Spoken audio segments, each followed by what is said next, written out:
Hello and welcome to this week's episode of the Tiger Schulman Smithtown podcast.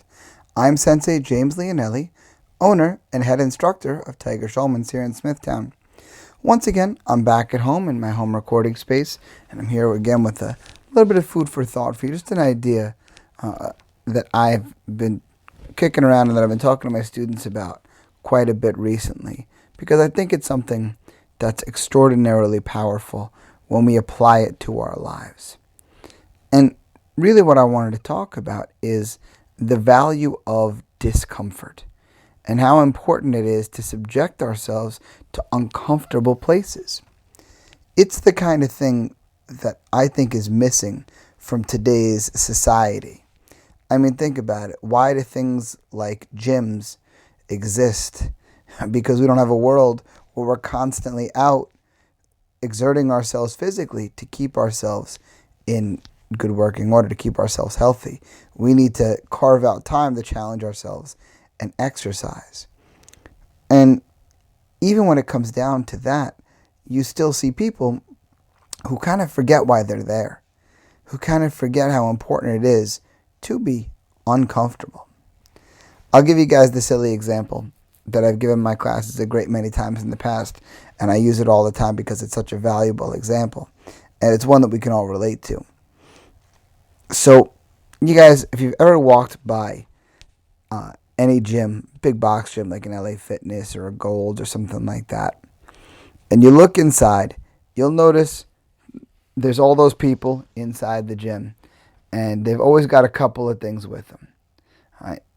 Nowadays, there's a smartphone and some type of headphones, right? Whether it be the earbuds or the big over-the-head noise-canceling ones, so they don't have to pay attention to anybody within the gym.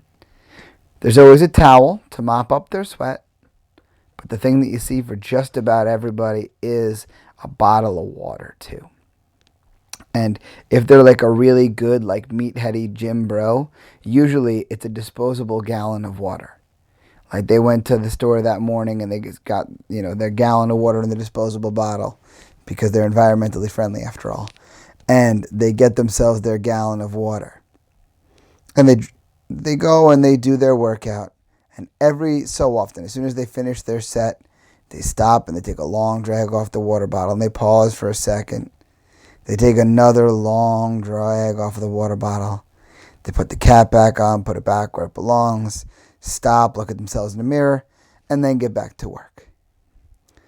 And if you talk to this person about why they take that drink of water in the middle of their workout, they'll tell you that, it's better for you physiologically if you have a little bit of water while you work out. Like, it's just better for you. Marginally, like so marginally, the physical benefit of that water, it's so small. But the psychological benefit of going without comfort, man, that's so much greater. Like you'll see, if you guys watch the sport of martial arts, like mixed martial arts, like the UFC, or if you watch boxing, kickboxing, anything like that, you'll see a fighter and, they get cut or they've got a swelling, over their eye or something. And people will ask, like, how does that person not feel that at all? How do they continue with their body, with their face, with their whatever, just like that? And the answer is simple. They are very used to discomfort. Discomfort is part of just what they do. It's part of who they are. There's such a mental benefit to making ourselves uncomfortable. There's such a value in embracing being not comfy. I mean, this day and age, we're in a world where comfort is really all that we're after. It's a big deal. Like, I remember not far from where I live, there's a highway here. We call it a highway, but it's not really a highway. It's got stoplights on it and stuff. And I remember when the first chain fast food place opened up on this roadway. And when it opened up, there was this whole big rigmarole about the place because it didn't have a drive-through. It It was a McDonald's. And then this McDonald's opened without a drive-thru. And oh my goodness, were people up in arms about this McDonald's not having a drive-thru. Meanwhile, the town simply didn't allow them to because they thought it would be too much of a traffic backup. And man, how people would complain about having to get out of their car, eat some of the worst caloric food that they possibly could, and and then get back in their car. They had to walk those dozen steps from the car into the place to get their food instead of just driving and sitting in their car. Oh, how terrible. What a horrible discomfort. But the thing is, that's kind of our culture in a nutshell. I mean, if you really think about it, we're at a point now where, you order something online, and if it's not here in a couple of days, you get aggravated. I mean, I ordered something off of Amazon the other day, and it was supposed to be here yesterday, and it didn't get delivered yesterday. It got delayed till today. And it's not anything that was pressing. It was some nominal little thing. But man, I was so annoyed. I was so annoyed that it got pushed back a day. Why? Because culturally we've made ourselves soft. We've made ourselves to the point where comfort is just the norm. It's just what we do. You think about the way that just everywhere we go, you'll see people choosing comfort over anything. And to me, it's such a backwards mentality. It's such a backwards mindset. Let's go back to the bottle of water. Let's understand why. Let me give you guys my perspective. Why does that person want the water? Because they're uncomfortable. They're hot. They're sweaty. Their mouth is a little dry. They're a little bit uncomfortable. And what is that water? Tell me how that little sip of water is going to make you perform better. Go. Exactly. You can't really come up with a reason. Because it's not even a hydration thing. It's not like your body is going to process the water so quickly that you're replacing what you're losing. Because think about how much the average person sweats in a given workout. A lot. You got to drink a lot to put it back. That's why it's important to continue to rehydrate after your workout. So if you know that you have to continue to rehydrate after your workout, the water within the workout is not there to hydrate you. It's not there at all for that reason. It's there to make you comfortable. But what value would come from stepping outside that comfort zone? From suffering through the discomfort a little bit physically? What would it do? It would build a strength of mind that's worth so much. That's worth an unbelievable amount. Because if you can fight through discomfort, you can make amazing strides. Let me give you really simple examples. You're doing push-ups. As you're doing the push-ups, your arms are starting to burn, your chest is starting to burn, your shoulders are starting to burn. You haven't reached the end of the time that you have to do the push-ups. And you got to keep going. Well, you're uncomfortable. Why don't you just make yourself comfortable and stop? See, we know physiologically that real strides are made beyond discomfort. To this end, I think I've shared this little anecdote before, but it feels appropriate here. Years ago, there was an interview with famed boxer Muhammad Ali. And someone asked him, "Champ, how many sit-ups do you do in training?" And he goes, "I don't know." And the guy goes, "You don't know how many sit-ups you do?" He goes, "I just start doing sit-ups. And I do as many as it takes to make it burn so bad I feel like I can't move anymore. And then I do a couple of more." Now, in terms of exercise physiology, yes, that's really where the strength is built. I mean, think about it. If you were to, let's just take a silly example here. Grab a pen in your hand, and you were going to bicep curl that pen over and over and over again. Think about how long it would take for your arm to burn. pretty long time, because there's not much resistance there, and you're not gaining much strength from that. You're not going to get uncomfortable. And because you won't get uncomfortable, because you'll never get to that burn point where your muscle starts to burn, you're never really making strength gains. Meanwhile, if you pick up something heavy, a dumbbell, right? Let's pick a fairly lightweight, a reasonably lightweight, 20 pounds, and you start curling that in a much shorter period of time than in relation to that pen, that arm will start to get real uncomfortable. It'll start to burn pretty good. Why? You're building strength. What is that burn?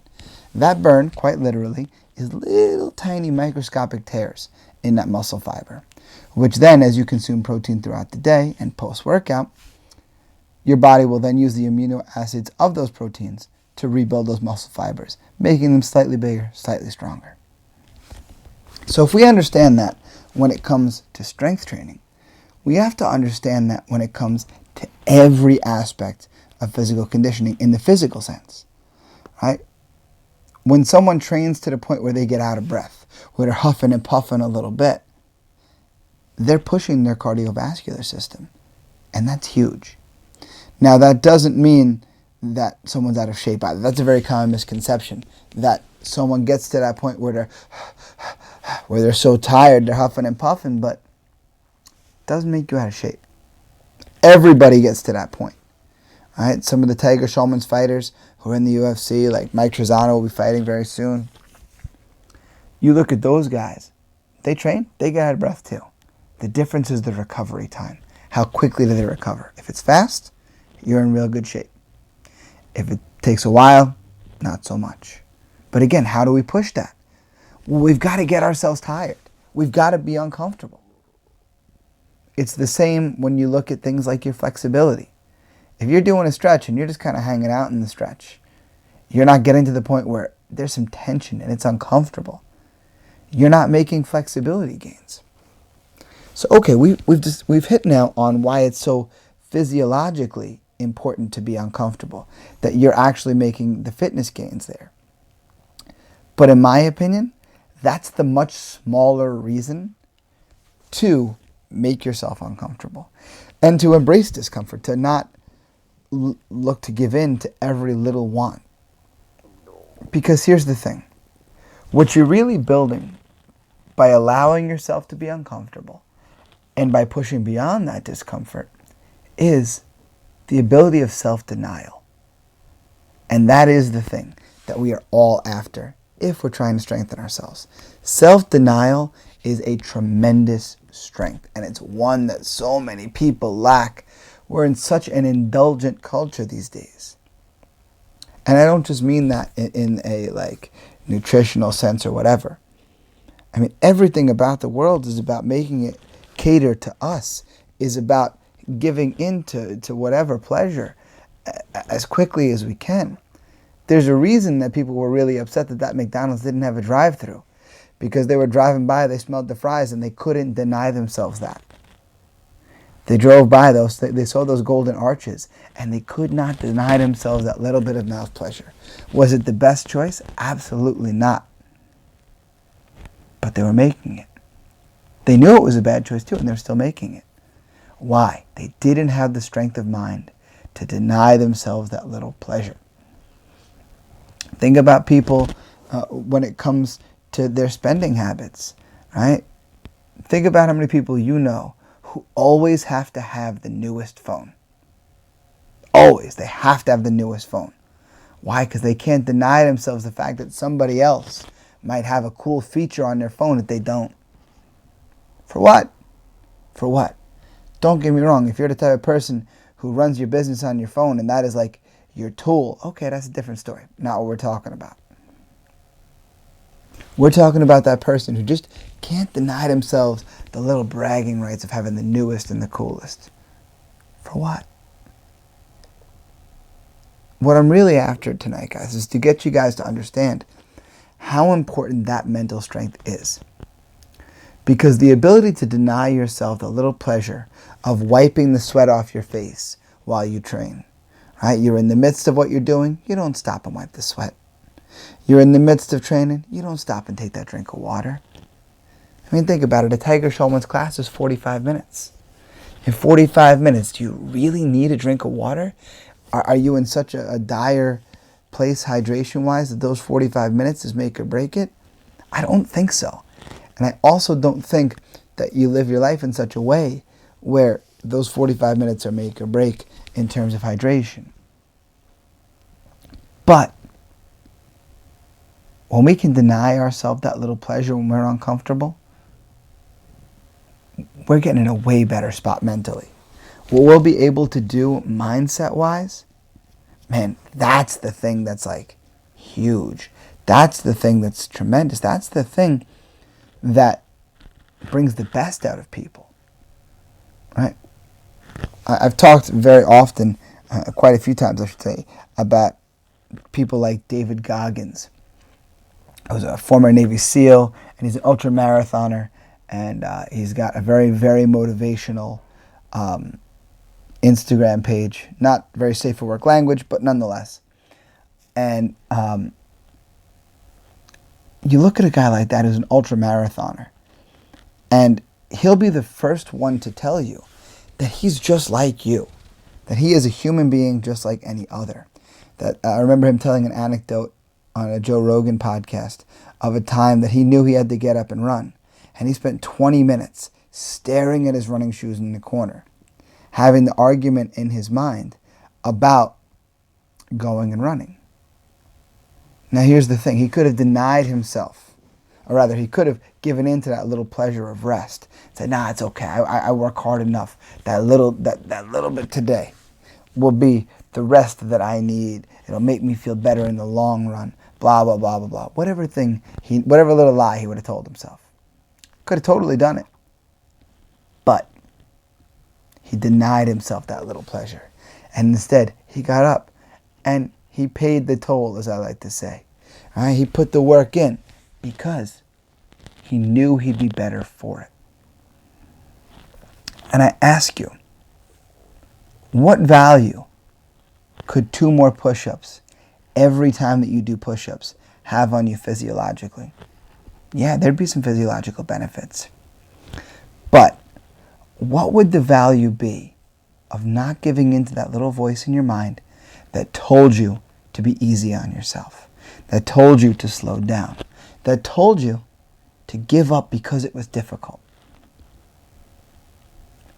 Now, when that voice cries out again, and you've already practiced not listening to it, you've practiced denying that voice, denying that human want, how much easier is it going to be when you're out at the party and you know that you're trying to get yourself in amazing shape and you're being really health conscious and someone offers you extra dessert? A little easier. How much easier will it be when you're driving past that McDonald's that I mentioned before and you smell those fries? How much easier will it be to deny yourself that little pleasure? Right? How much easier will it be to fight the voice in your mind that's telling you to stay sitting on the couch and not push yourself, not get up and get after it, not go and get your workout in? How much easier will it be to not listen to that voice, to push yourself beyond where you would go? It'll be so much easier because we are human beings, and as human beings, every one of us being human beings, we are programmed for comfort. Comfort is what we're after. It's what we seek. Think about it. You come home at the end of a day. You feel great coming home. Coming home feels so nice. Why? Because there is no place in the world you are more comfortable than home. And you want to make yourself as comfortable as possible. Right? You get out of your work clothes. You put on your comfy clothes. Why? Because you want to be comfortable. Because human beings, we crave that comfort. It is built into us. It is inherent. So anytime that we can fight the little voice that pulls us in the comfy direction, that tells us to be easy on ourselves, to not push ourselves, to not make ourselves uncomfortable. Anytime we can avoid listening to that voice, we're building the mental strength for every time that voice speaks up. in any aspect of our life. Whether it's you doing strength training and feeling the burn in those arms and the want to, not push yourself at 100%, it would be that much easier to give the push. When the voice is telling you to stay attached to the couch, it'll be that much easier to fight it. When the voice is telling you to make that poor nutritional choice, it'll be that much easier to push yourself. When the voice is telling you, walk away from this work project, leave it till tomorrow, it'll be that much easier to conquer it, to finish that project, alleviate that stress, get it done off the list. All from those little moments of denying yourself that little bit of comfort. Don't get me wrong, we all earn comfort sometimes. We all do. But take the opportunities to be uncomfortable. There is growth in discomfort. In my opinion, discomfort is the greatest motivator, the greatest vehicle of change that we have. It's why all of us don't work our entry-level job that we got when we were teenagers anymore. It's why we graduate beyond that in life. It's why we all eventually try to strive to move out of our parents' house. Why? To make ourselves more comfortable. Well, embrace that discomfort. Find it as often as you can. And when you feel the discomfort, deny yourself the little pleasure of comfort for a little while. Let your strength of mind get built. And with that additional strength of mind, you'll be amazed at what you can accomplish. That's all I have for you guys today. With that in mind, as always, reach me via email, senseileonelli@gmail.com. On Twitter and Instagram, I am at sensei_Leonelli. On Facebook, I'm Sensei James Leonelli. You can find my school online at tsksmithtown.com. You can find us on Twitter, Instagram, and now TikTok at tsmma_Smithtown. You can find us on Facebook at facebook.com/Tiger Schulman Smithtown. Find out more about the Tiger Schulman's organization as a whole at tsk.com. You can find the podcast on Instagram at TSSmithtown Podcast. Do me a favor, one of my students runs a charity event every single year. This year we're taking it virtual. It would mean a lot to me if all of you guys went online and found the charity event. It's called Sarah's 1 Minute Challenge. If you find it on Twitter, Instagram, and TikTok, it's at Sarah's 1, the number 1, MC. There's all this information about how the 1 Minute Challenge works. It's also on Facebook at Sarah's 1 Minute Challenge. Find it. Find out a little bit more information. I'd love to have everybody participate. If you'd like more information, reach out to me or reach out to the online profiles of Sarah's 1 Minute Challenge. Other than that, my friends, until next time, I'll see you guys on the mat.